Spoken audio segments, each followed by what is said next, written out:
kakopo. Yenda ndabira gandala. Anga mumpe kubumpwanchi mpwanchi. Kakopo kange. Nine ngene yanziza. Bade nyanga ujisna. Nenda kunywera mu kakopo kange kano. Aje atyampadde akakopo. Samzi mwebali. Bade usonga ujisna. Sina kano kwakaita bakyaje. Muno mulimu ebinyeebwa bino ebiri posted. Mulimu akamonde, mulimu kuki. Olubu buli gwe nawulira oyogerako. Almond. Obuzaamu obwongo ne gundi. Gwetagira ddala almond. Kikole ki? Kisinga obwongo batali ekikodi. Nolagamba nakatangala. Neyanziza ebirabo, neyanziza Mama Samuzi okukozeko. Naye gundi wa Samuzi mugambe atukolere obwamaanyi g'ekisajja. Obwokulya alyako kuba bukina kisino kati amaanyi g'ekisajja Bruno gagazaayo. Just gabwongo amaanyi g'ekisajja ag'obwongo si just byagwo. Ati gwetaaga almond. Batukolereyo obwamaanyi g'ekisajja. No, you need almond. Kana obanzira.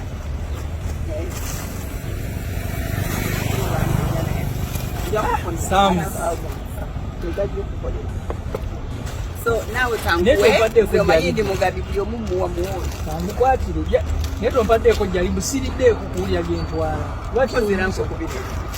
Baako kamunze kenyini mfuna omukisa naje kinanga mbiseko kasamu. Bana yaje tagina kundisako Sams. Kulire bwewooma.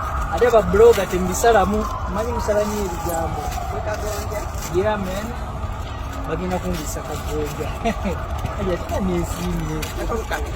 Opolisi wako kagonja by the kind ambassador of Sams. I know you just care. Zenduza bulize ebintu bya duama. Bismillah. Kaoma. Tonna kagaya, soko kagaya. Kaoma. Give us real review. Nakakola kasukali kako keko.